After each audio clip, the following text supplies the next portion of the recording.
Hello, everybody, and welcome to the webinar, Best Practices and Trends for Online Marketing in 2013 from SEO.com. We're going to go ahead and get started with today's webinar. My name is Doc. Darren Bernson is actually my name, but I go by Doc. I'm the Senior Community Manager here at SEO.com. And today we are recording this presentation, so I want to just make sure you guys all sit back, relax. Don't worry about taking so many notes. Go ahead and listen to Elizabeth. She's excited to talk to you guys today. You guys can come back and review everything after the webinar is over. We'll have that posted later on today or tomorrow at the latest. We want to go ahead and have you guys join in on the conversation today as well. Please tweet us your questions to SEO.com, or if you just want to chat amongst yourselves on Twitter, use the hashtag SEO Trends. Or you can go ahead and use the questions, the Q&A box inside GoToWebinar. We're going to go ahead and pick some of our best questions, our favorite questions or comments or whatever today. There's a possibility if you guys interact with us today, you might get yourself an SEO.com bag of swag. So as we talked about earlier, today's presentation is called Best Practices and Trends for Online Marketing in 2013.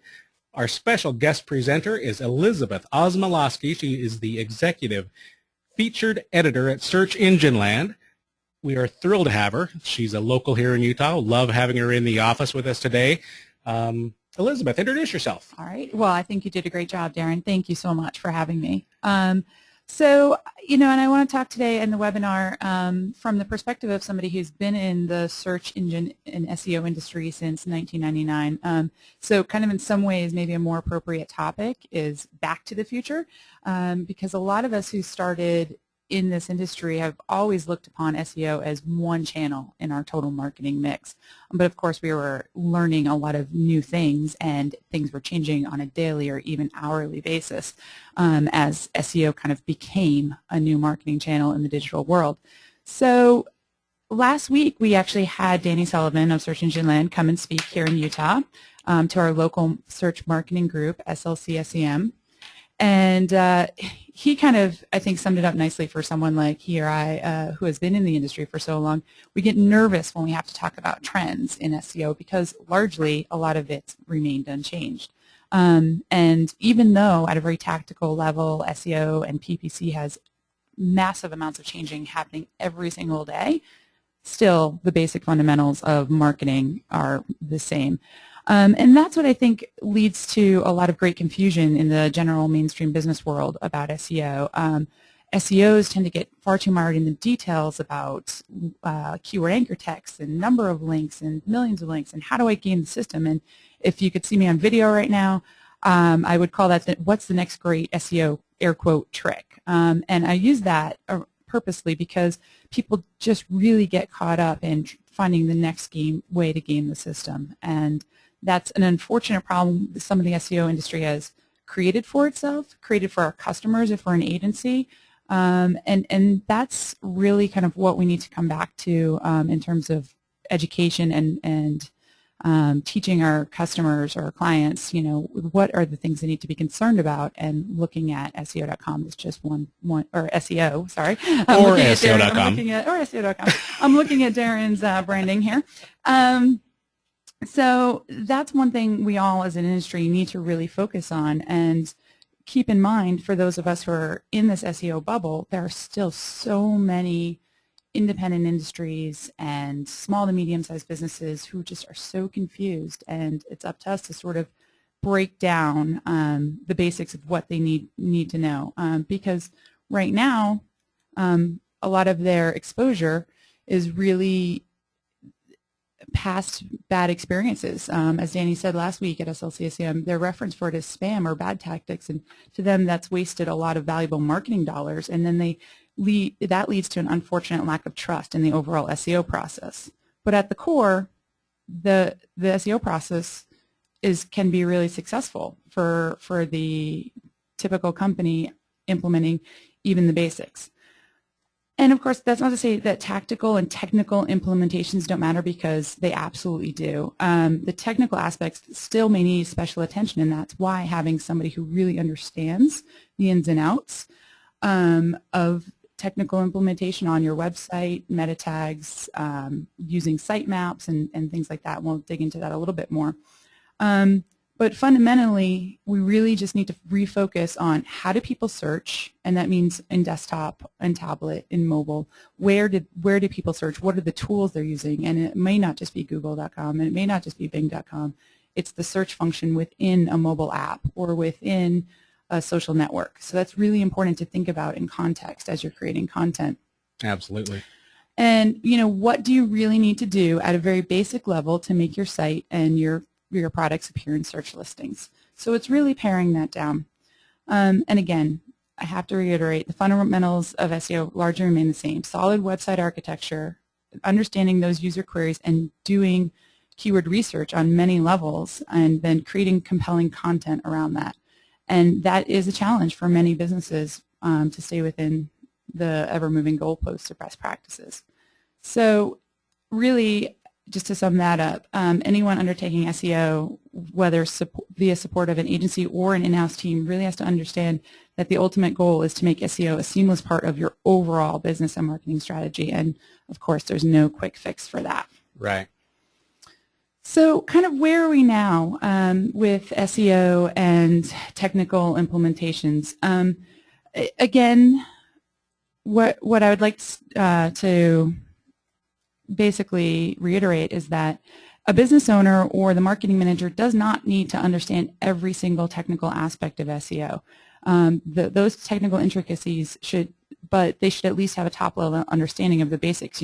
They could very well take on verifying their site in Google Webmaster Tools, but they don't need to know what all the technical messages that are being sent mean. They could be managing their business profile on Google+, and a couple other different platforms, but they really just need to understand how those little pieces impact the bigger picture, and then could really have an understanding of red flag issues that might come up. But they should have some trust in the technical advisors that they have, as well as the social media people that they have on their team to sort of guide them as they're putting all of these different pieces together in the puzzle.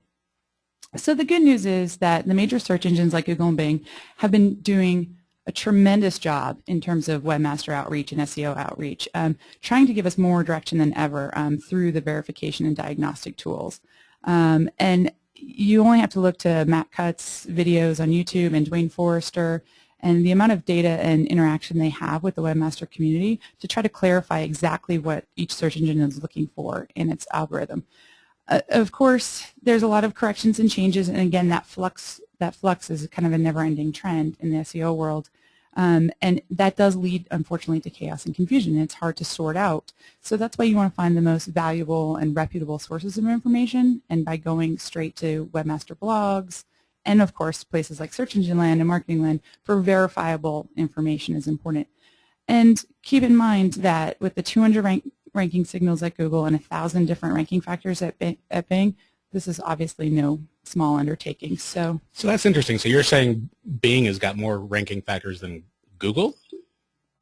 That's what they do say. They say there's about Bing and Dwayne Forrester did confirm also at SLC SCM in January about 1,000 different factors in the algorithm.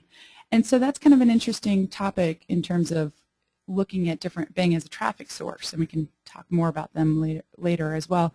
Is it yes that Bing? It's true that Bing only has about 16% market share overall, but if you're not generating a lot of traffic from Bing, it's because you haven't focused on generating a lot of traffic from Bing, because your users certainly might be using Bing as well. Well, and the reason why I ask that too is, it always used to be said, or you might have heard people say, what is good for Google is good for Bing, or something like that when it comes to optimizing your site or doing your link building or whatever it was that you were doing.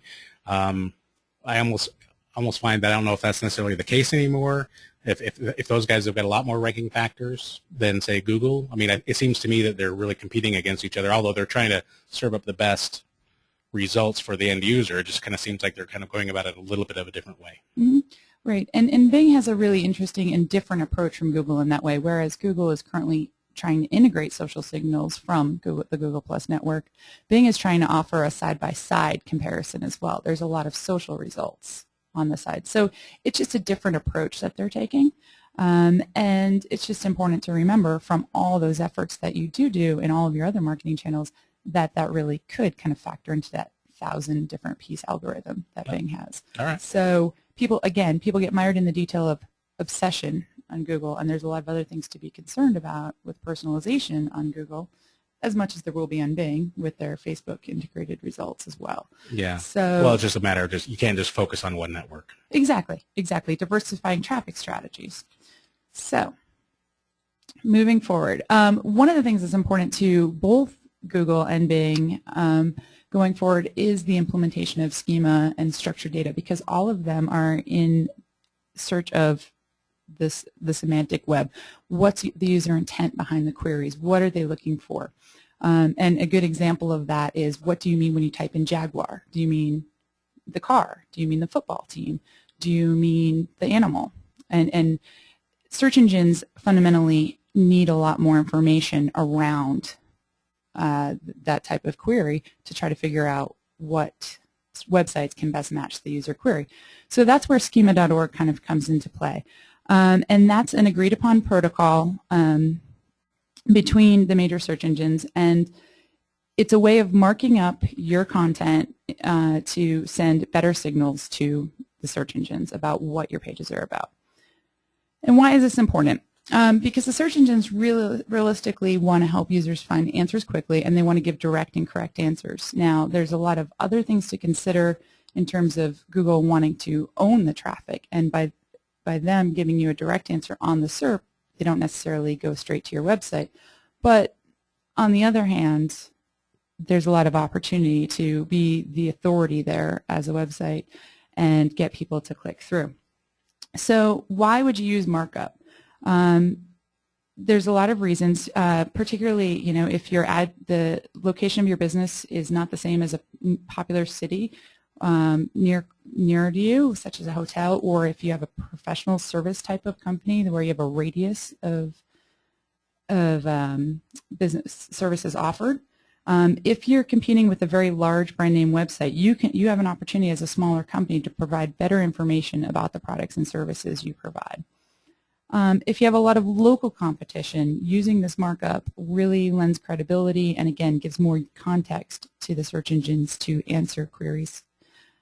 And another major aspect of using schema.org markup is that if everyone in your competitive space in the search results have very similar listings, your click-through rates could improve dramatically if you use review markup and star level rating markup and things of that nature. And when it comes to the schema markup, I mean, is this something that, small businesses or even medium-sized businesses who run their own websites, I mean, is this easy enough stuff to install on their website? Is there plugins for WordPress? I mean, how do they go about getting this to work on their website? Absolutely, because schema.org does look intimidating at first, but in reality, it absolutely is easy to use through a plugin like Schema Creator, which is available for WordPress and through Raven Tools as well.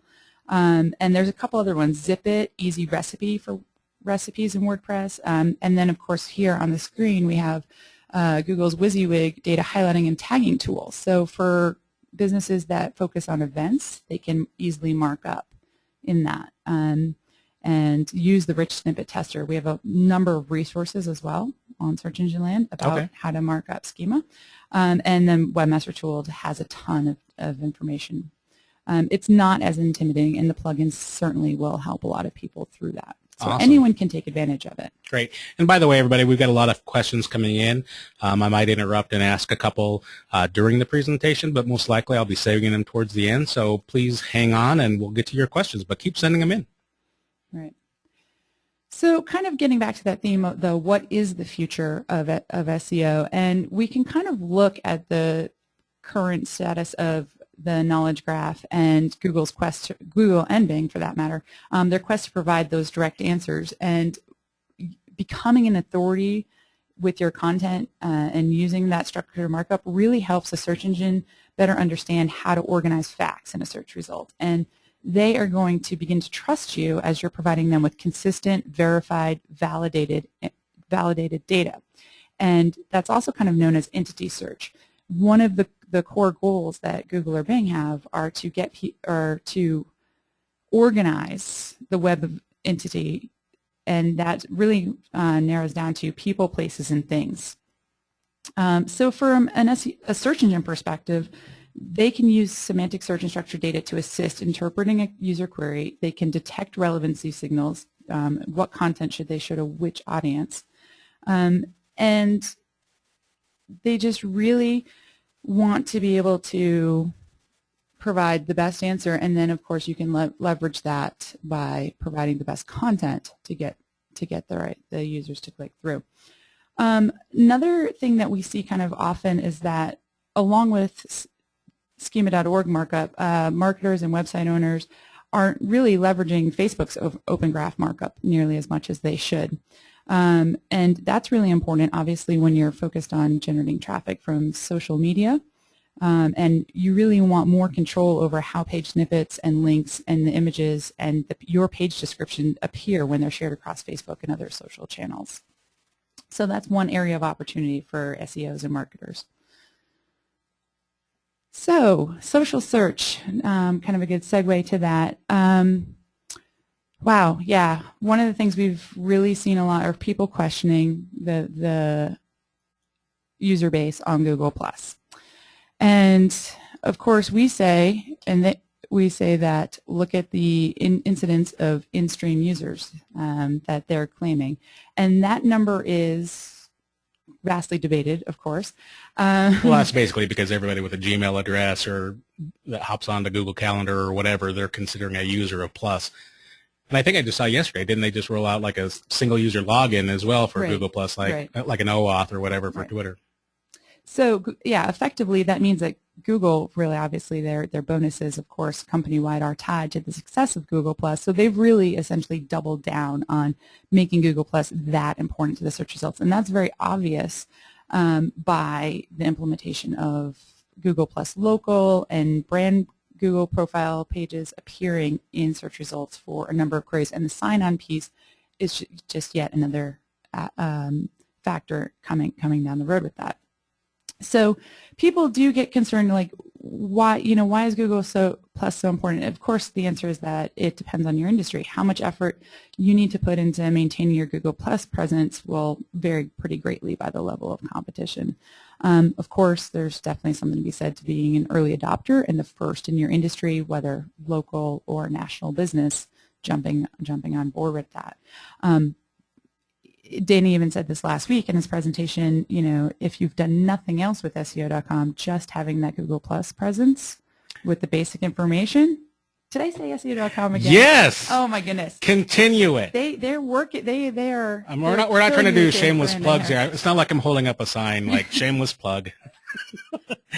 We'll take them. Okay. Well, if you've done very little SEO, Google Plus could very well be a trump card in anybody's card. So even if you know nothing about technical implementation, at the very least, you want to have that presence.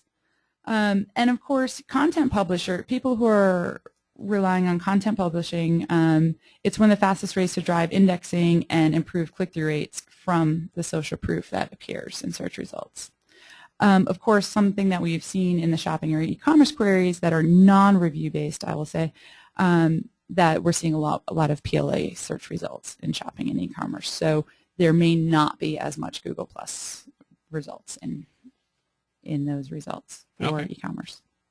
So the next big piece of social search, Facebook graph search. Obviously, this is still new, hasn't rolled out a ton, but the purpose of it is really fascinating, to really index the personal preference and effectively make our minds and our personal preferences and interests searchable. And one of the reasons that's fascinating from an SEO perspective is that social signals are certainly more democratic and then links as votes. And likes are equal to votes in Facebook graph search. So there are limitations, though. The majority of consumers are unlikely to like every single product, service, or media type that exists, even if, of course, in real life you're a fan. And that might be because those products don't necessarily have a Facebook presence, and there could be certainly some things that you're just never going to like on Facebook or give a vote to. And an example of that, of course, might be medications for embarrassing health issues. You know, you don't really want everybody to know that you like to watch reality TV shows and spread I'm an that open book. information around. Right. But even mundane services like local home cleaners or pest control or plumbers, you might very well give a personal recommendation, but you're not necessarily going to engage in that on Facebook. So that's interesting. I mean, I was listening to a podcast earlier, and I can't remember what the exact stat was, but it was like, you know, people in our industry, we tend to like a lot more business pages on Facebook or whatnot, whereas the typical Facebook user is very low as far as what brands and whatnot that they'll follow. So with that being said, I mean, I can see like entertainment and that kind of stuff being awesome in the Facebook graph search, but I'm trying to see if I can figure like, would you go and rate your plumber or like your plumber who just came in, and, you know, if you're searching for a plumber on the graph search, are you going to really get excellent results, more so than you would maybe on a Yelp or a any of the other types of stuff, or an Angie's list? Right, absolutely. And still that vote up process in those other platforms is certainly important. But Facebook does have those limitations, so we have to think about that, you know, on an industry by industry basis. And to your point, I think we absolutely are in this little SEO bubble, that we're kind of the more advanced users in that sense. Whereas people may be Googling, they don't even know they're Googling, and they're not even really sure what those Google Plus results and circles mean just yet. But that's starting to slowly shift. So, which is interesting, because I do have a follow-up question. Okay. Tina just happened to ask, so it kind of works with this one. But she asked, any point to Google Plus? So this is kind of back to Google Plus. So any point to Google Plus other than possible showing up in search results with the rel equals author? Okay, and we're probably going to get to that a little bit later. There are ways to be using your Google Plus to push out content, and I do have an example further down. So all right, Tina, so let's wait and we'll get to that, and if we don't address it, we'll hit you back up. Well, and just to your point too, Darren, about industries that might work better, do your friends and family really know best? Well, you know, I'm going to place this example that I'm giving here is a travel one, and they are certainly an industry that could benefit pretty greatly from graph search, where I might place more credence on a result from a friend who works in the travel industry. For example, one of them down here, he does a lot of, he recommends a lot of luxury level hotels that I might not, or boutique hotels I might not have heard of. I might not have taken a chance on this brand if not for his recommendation. Whereas I'm not going to put a lot of credibility into a broke college student's recommendation if, you know, that's like my younger cousin, because my taste might be a little bit higher end, you know, at this point in my life. So there's a lot of social proof factors there to consider. Okay.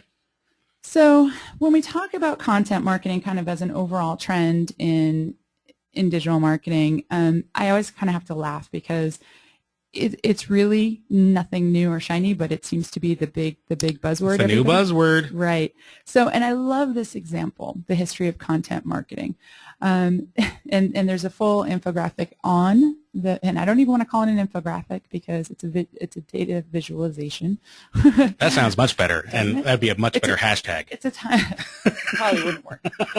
I think this is really fascinating because if you go back to some of these examples, what the Michelin guides were doing way back in the early 1900s, or what comic books were.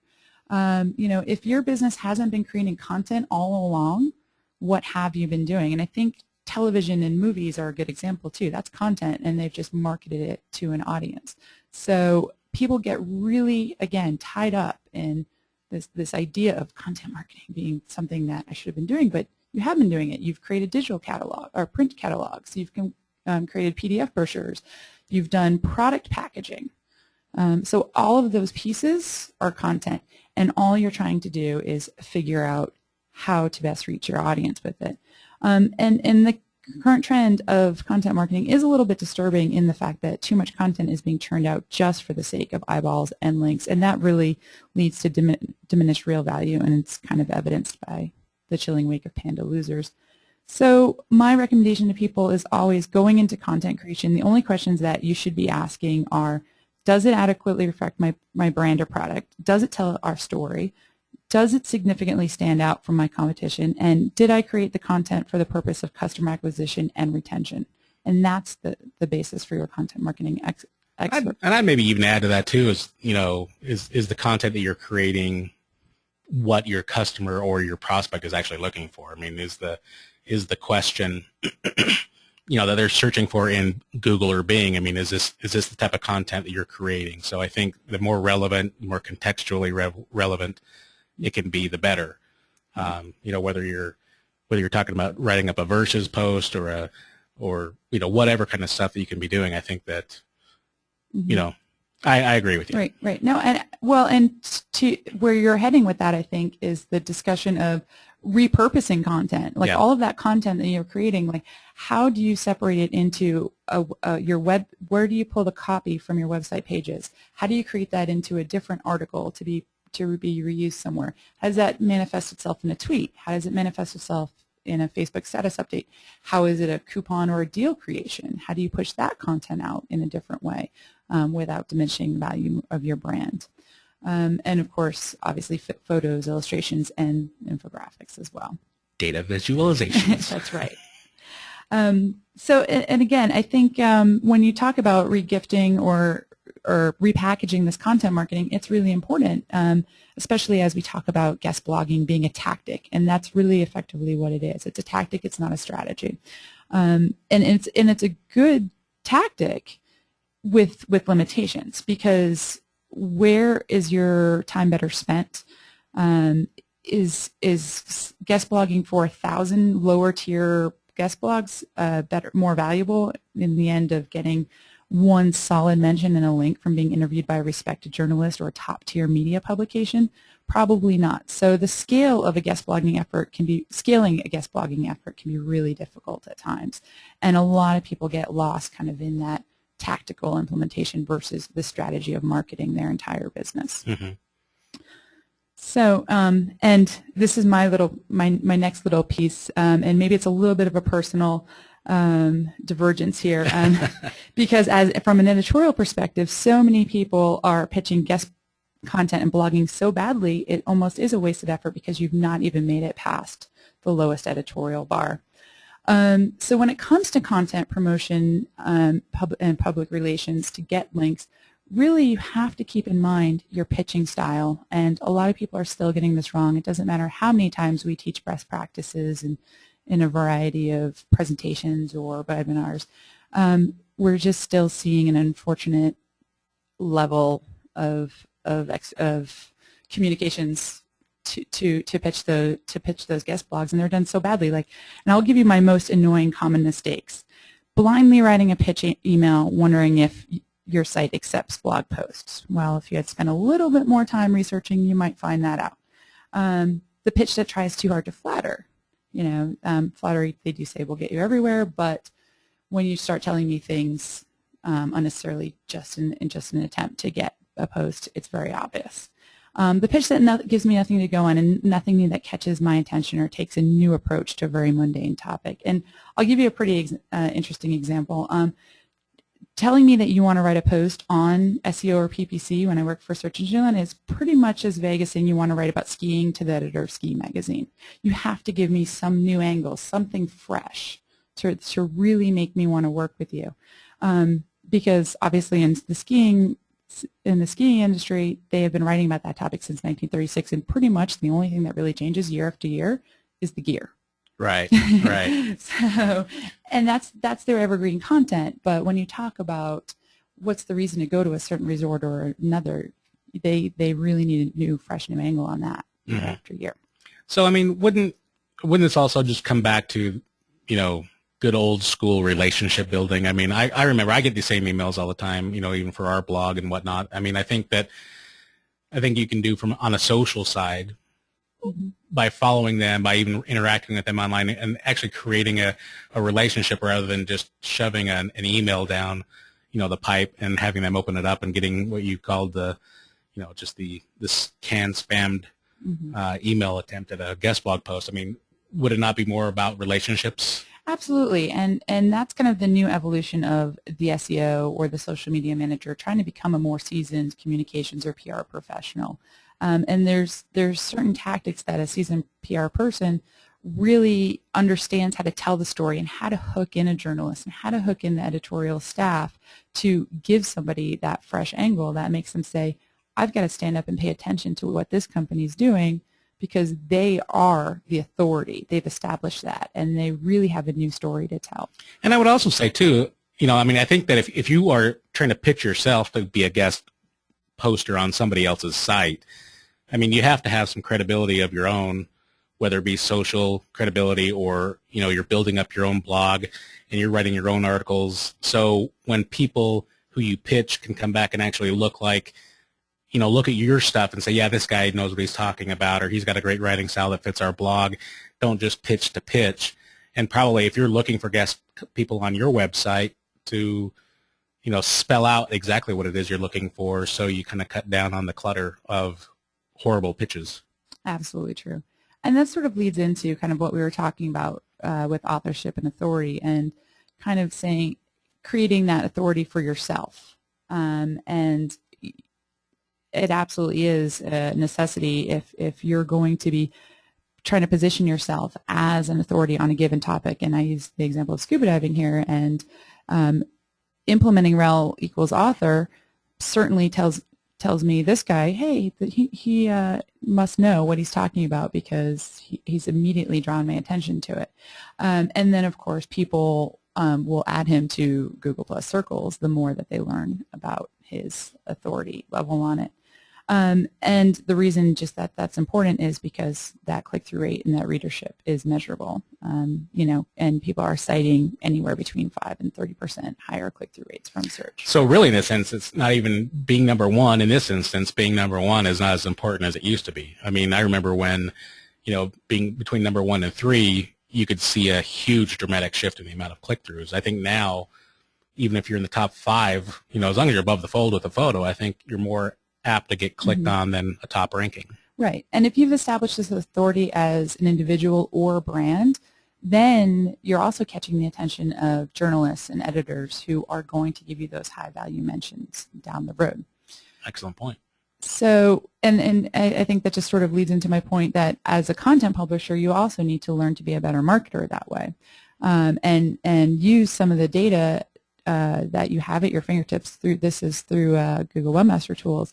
This is your authorship rank. You should need to be looking at where your audience is engaging, and looking at the click-through by topic and everything, and looking at did they find you through image search, did they find you through mobile search, did they find you through video search. That can start shifting the types of content you create and get more attention.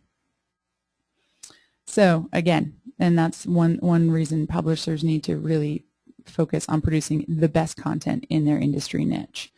And of course, that saves you a little bit from algorithmic shifts, of course, such as Google Panda. Yeah, that's a beauty right there. Yeah, we published this just the other day, because it can be really hard to recover from just churning out a ton of thin content versus the authoritative content that you all should be striving for.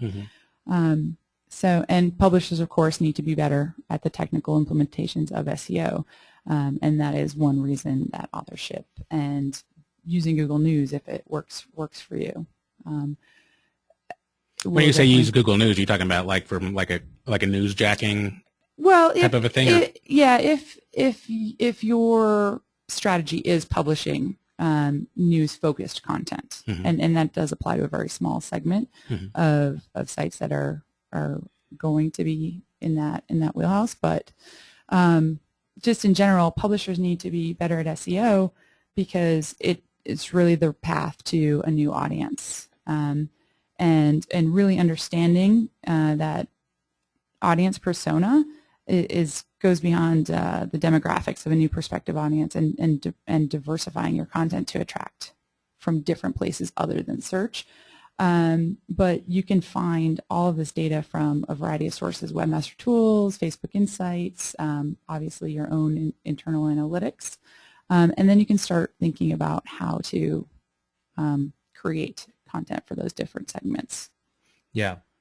So I just wanted to throw in a little bit more about making sure you are up on the best practices of SEO, because obviously Panda has affected these publishers, but they've, I think, been able to rebound pretty nicely.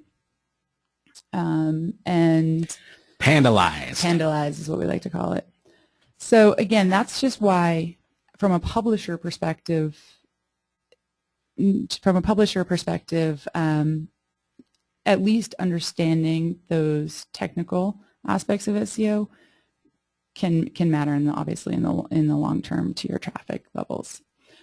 So kind of moving forward, and this is where we'll kind of speed up pretty drastically, because this is kind of a whole different sector of internet marketing as a whole, but search and display advertising and search retargeting based on keyword queries is a really resurgent trend right now. And that's definitely what we're seeing in terms of success and conversion rates. People are having a lot of success with search retargeting and then display retargeting, of course. And one of the things I think is really interesting here, and it's a pretty exciting development in display, is the Facebook Exchange platform, because they're adding to more advertising inventory. And if the creative can truly match the interest-based targeting at a high level of scale, advertisers can absolutely benefit from this. So the next big piece too is Facebook custom audience, and that's not necessarily even just from an advertising perspective, but from a content publisher perspective as well. And if you don't know about Facebook custom audience, it's definitely worth time to look at it, because it's quite possibly one of Facebook's most powerful marketing tools, even if you are a content publisher and not necessarily a direct e-commerce. Because if you have collected data, your email marketing list, you can upload it back into Facebook and really target your content back to someone who has said they are interested in learning about what you have to say. And that might be insurance, it might be paid search advertising. It could be anything from a content. It doesn't necessarily have to be a hard physical product. But for those in the e-commerce world, they've benefited by doing direct offers back to their most loyal customers. And it's just a really exciting tool that can be used in the future. Very cool. So just to talk a little bit about earned and paid social media, it's interesting because a lot of people ask, where should I be focusing my time? Prioritizing my platform use in social media, and really that's going to depend on your overall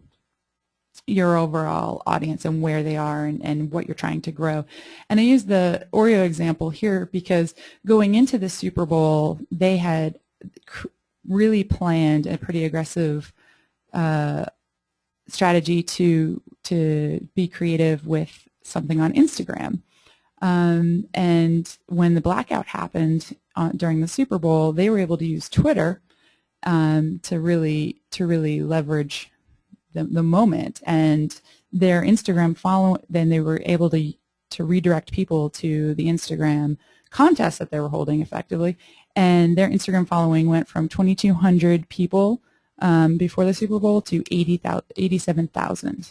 So their ability to change on the fly, real time, when the lights went out, and do some real time marketing just allowed them to just take advantage of an awesome situation. Right. And when I talk about going to prioritize platforms, you can attempt and test that way, but you have to be able to make that adjustment when something isn't working for you. So it's really hard to say, should I spend 80% of my time on Facebook? Should I spend 20 on Twitter, or is it the reverse? It's going to be very variable depending on your audience. Right. So another big, totally shifting gears to back to the Google Plus discussion. Google Plus Local, really important for that audience.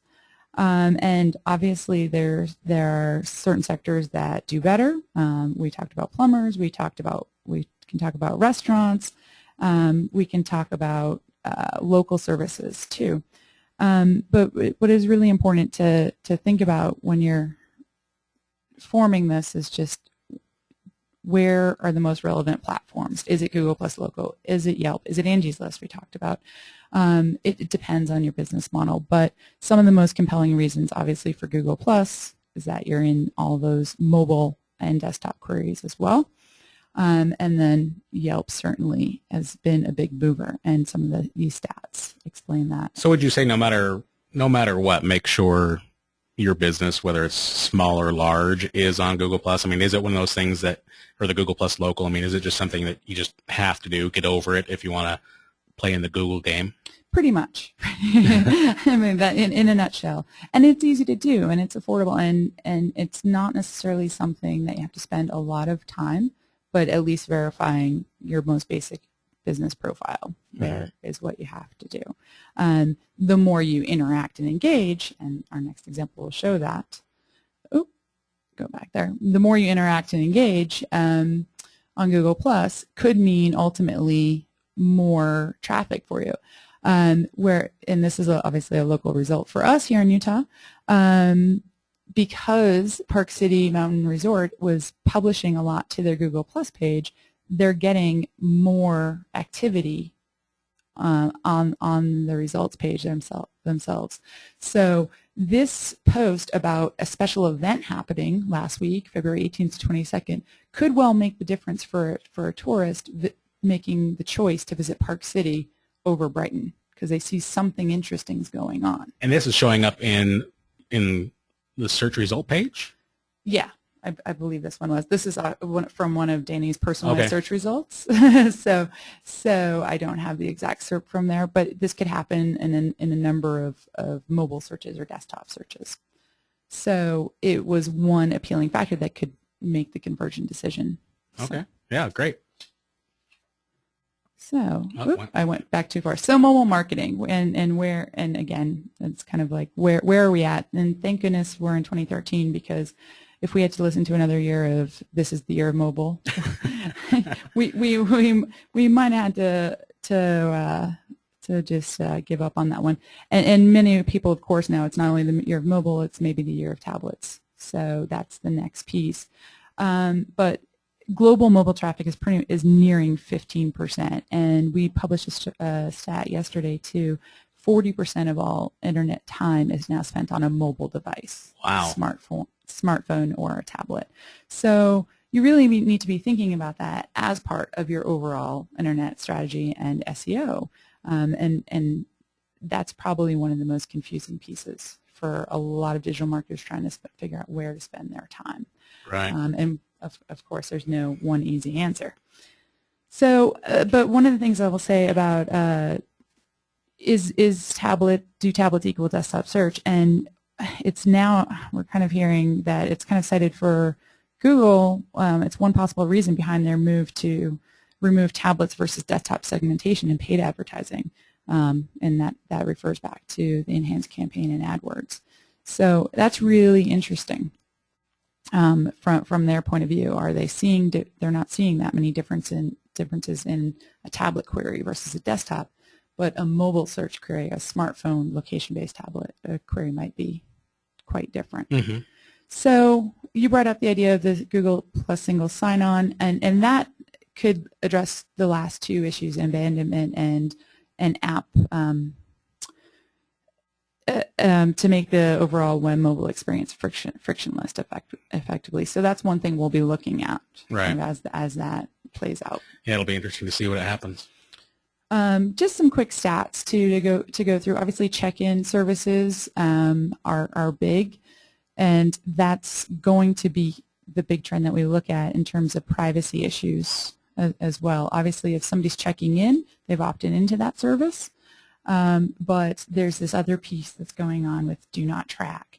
And there's a link to some of the FTC's recommendations here for possible recommendations from the FTC for app developers and advertising networks.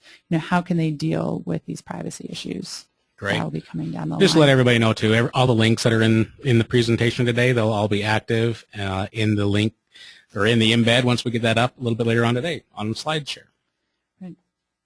And just just in terms of trend stats and as you're thinking about your mobile strategy and your SEO for all these mobile devices, this is a smartphone specific one, and it's just obviously pretty important as you think about what you need to do to develop apps cross-platform, cross-OS, keep your apps updated, and working on the biggest market share as well. So when you're talking about apps in the sense of, you're not necessarily just talking about how you're going to be showing up in a result within an app. Are you also talking about an app you may build for your own company or whatever the case may be? Right, and that could be an entire webinar in itself. Of right. course, do you really need an app, or should you be building one? But absolutely, and if you have just a very basic need to deliver a phone number, you may not need an app. Right. Obviously, so in that case, you just want a mobile version of your site. Click to call, and again, that's where going back to having all those Google Plus listings, people can click straight from their phone in your Google Plus local results. Okay.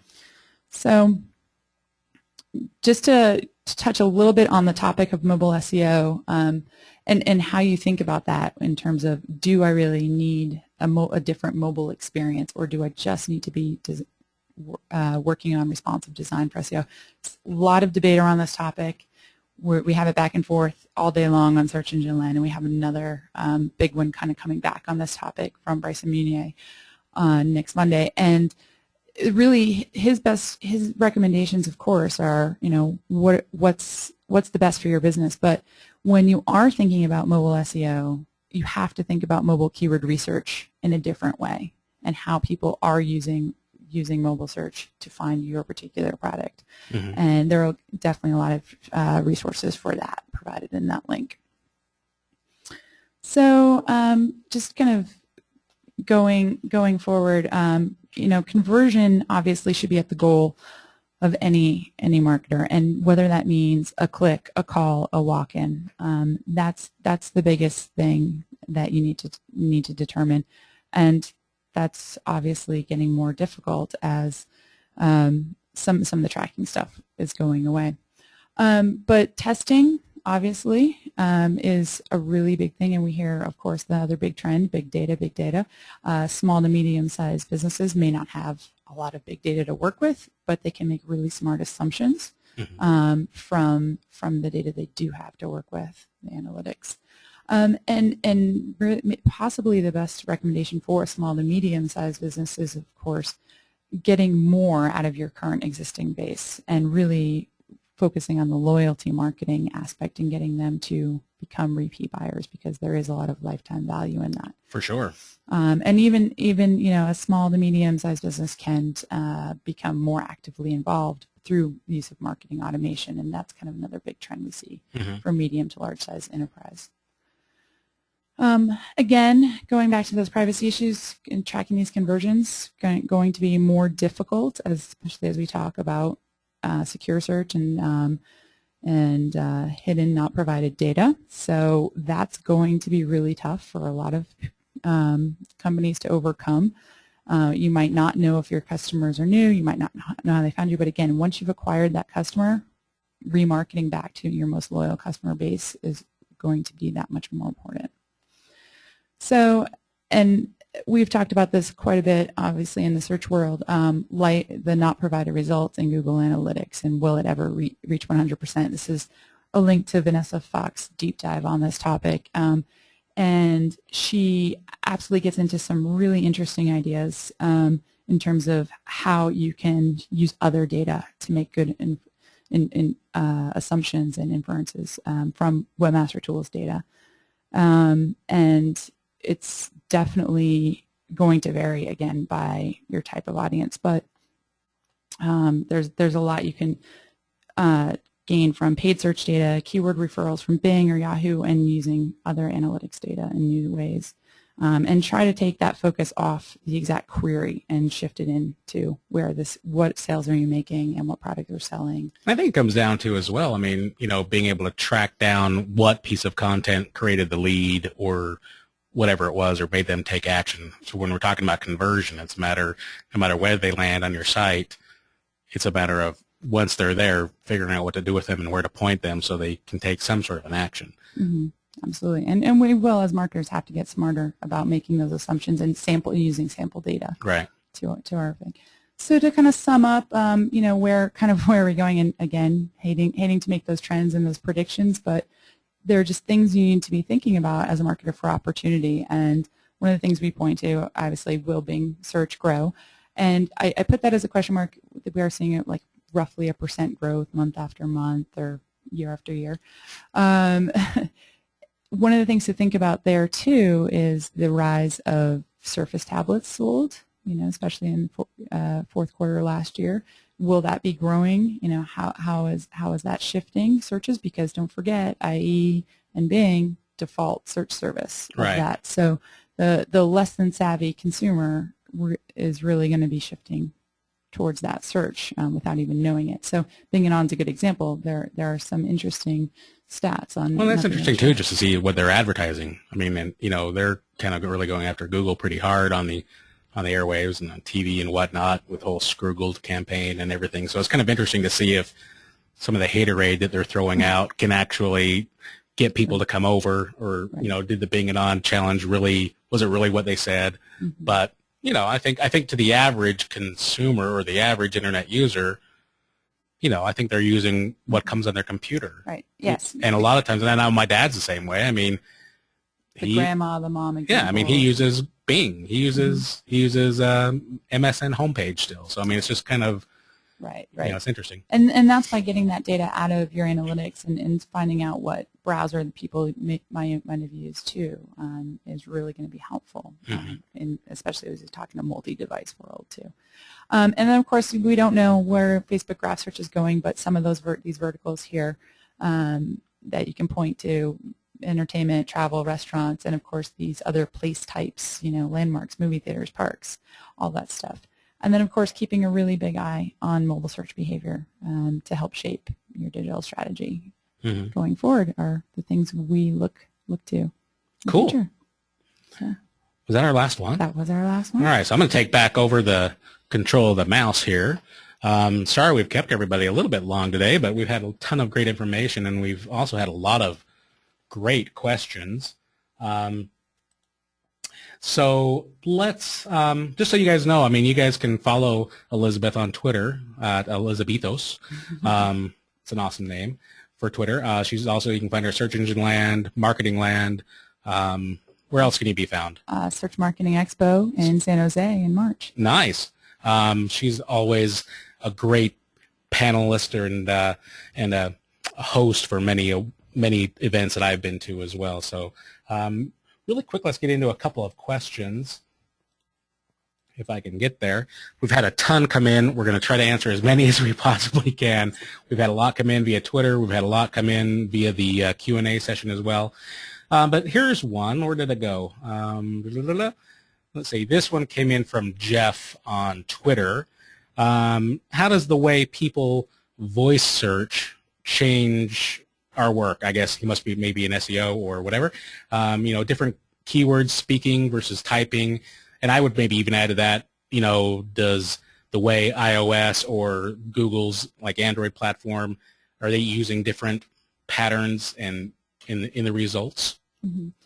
And to be perfectly honest, this is not necessarily my area of expertise, but it is really important just from a perspective of looking at those mobile queries that you're getting, because obviously people are more apt to voice search. So looking at breaking down your queries in your analytics from the keywords used, you won't know for sure if that came through voice search or a typed search, but you could probably start to see small patterns in shorter queries and be thinking about how people might use those queries from voice search. So they're framed as a question too. So where can I find X, Y, or Z? True. Near? But then you've also got, I think, iOS that ties into Yelp for a lot of its results as well, versus, so it's not necessarily even using Google. True. But I'm saying in terms of reformatting your content back into those platforms, and so that Yelp has somewhere to grab it from, or Google has, and that's where maybe structured markup might help a little bit in the future just in terms of getting those specific terms, especially that are place-related, near Boston, Massachusetts, near downtown Salt Lake City. Where can I find this type of... It'd be interesting to see if actually people would say that within a voice search versus your phone just knowing that you are here without actually telling it. You know what I mean? So like if I'm in Salt Lake and I know I'm going to Boston, I would maybe voice search, find me a great burger place in Boston, but locally I don't know if I'd actually say Salt Lake City or whatever the case may be. And I do think we are still pretty much at the infancy of that, and not a lot of people are extracting that data too. So we'll have to see how that turns out. Okay, we've got another question here from Steve. This is in the chat room, or actually in the Q&A room here on the webinar. It appears that Google changes the rules and processes every 6 months, which reverses the gains in SEO placement for his website. Let's see here. Placement. It's such a long question. I should have read it better. Right. I was listening to your answer. Okay, I understand. Why is it that they keep updating this? I mean, how do you battle those changes maybe from a small business perspective, or even a... Right. Again, it kind of goes back to what I really said at the top of the hour. You're getting people have a tendency to get too mired in that detail instead of focusing on what's really important to your small business. It's kind of the who, the what, the when, and the where. Do you need your phone number? Do you need, of course, these are all the very basic things you need listed. And that's where, if you're a local business, that's really important. And you need that data to be consistent, that name, address, and place data to be really consistent. If you've just really focused on building your audience or where your end customers are, you really are kind of insulated from all those little algorithmic changes. If you are producing the best content in the end for your target audience, and that's converting people into loyal customers, you win. You win the game, the ultimate game. Here's another question. This is from Patrick in the chat room. So Google always rolled out Panda, Penguin. They've got all these big names. Is there an update like that for Bing? Does Bing roll out and have big code names and update their search engines as well? I think Dwayne might have told me this recently, but they might name things internally, but I don't think they really operate on that same cycle effectively. They're constantly shifting how they do things. But really, it's funny that most of the algorithmic names from Google have actually come from the SEO industry.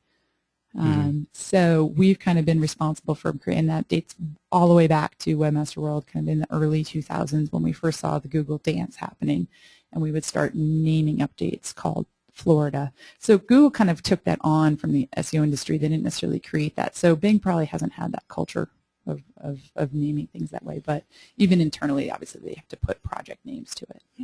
Maybe they should get people more excited about Bing. Yeah. Here's another question from Tina. She asked, is unique and useful content the most important part of an SEO strategy? I know we kind of talked about that here, but would you rate that above, say, on-site optimization or anything else that we've talked about? Is content the number one piece? Well, you have to have content, obviously, to flesh out your entire website. So you need to have all of the architecture pieces kind of in place, faceted navigation, clean internal link structure. So all of those basics need to come before unique content, because you could publish 200,000 pages of unique content, but if you don't have that on-site optimization piece nailed down, you're not going to benefit much from it. Really, I think even more important than the on-page optimization and the creation of the content really is the long-term distribution of it to your audience and creating that interaction with your audience, because ultimately they're the ones who are going to share, which builds links, it builds social signals, and is the ultimate word-of-mouth recommendation for any type of business, really. Okay. I'm just kind of going through these questions here. We had one more that I kind of liked here. I apologize. These are some long questions, y'all. Let's see here. Okay, here's another one here. Are there additional local directories that are important? I mean, and where would they find these? Ooh, okay. There certainly are. I would refer actually to getlisted.org. Yeah, I was going to say the same thing. Yeah, I mean they're definitely a good place to start in terms of rating, rating or distributing, I should say, all that consistent local data to a variety of sources to make that important and consistent. So I would go there to start, and then look at some other. I mean, Yellow Pages still alive. I mean, they are comparing themselves to Google in terms of reach in mobile advertising. So, and they, I think, just claimed something like $300 million in advertising revenues. So people are using the Yellow Pages from mobile search a lot. So Interesting. Keep that in mind, advertising or just even basic listing information on yellowpages.com. Okay. We'll take a couple more here. Here's one more we've got from Anne in the chat room. She's a manufacturer. They sell through distributors. I guess, why is social media and SEO important to them? Is it something that they should still focus on as a distributor?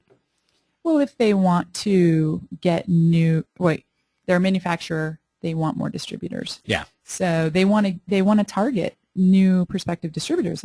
One would think, yes. So, and maybe Facebook obviously isn't the best platform for that. Maybe it's LinkedIn. So, and you have to be thinking about that platform. If you can find people in your industry, they are potential sales prospects for you. So it's just thinking about social media and lead generation and prospecting in a different sense. Okay. This one comes in from Kim on Twitter. How important is a presence on a second-tier social site like LinkedIn in developing an SEO strategy? I will throw strategy in there. See, it's kind of an interesting question because, I mean, what's your ultimate purpose in being on that platform? And in LinkedIn, your purpose might be different. It's not necessarily getting customers. It might be getting employees. Which is obviously the number one benefit for LinkedIn. It might be getting new business. So having kind of that authority created in a community at LinkedIn is a potential source of business for many different B2B services, obviously. And that could be if you're a provider of restaurant supplies, for example. Okay.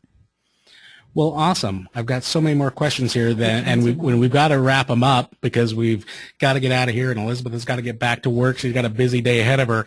If you guys send in your questions, I'm going to leave the windows open here for a few minutes. We're going to try our best to get back to everybody and the questions that have not yet been answered. So let's go ahead and scoot along here. I just want to let you guys know that this was from our webinar last month, but we just want to let you know it's still available. You can go ahead and download our latest ebook for free. It's the 10-step guide for using Pinterest for marketing. It was a great guide presented by and actually created by Rebecca here at SEO.com. So there's the URL. You can go ahead and check that out. Also, our next webinar is going to be March 21st. We're going to be discussing Google Plus with one of my favorite Google Plus guru guys. His name is Tim Moore from a company called Crush IQ. The registration details will be coming soon, so be sure to stay tuned to our website for that.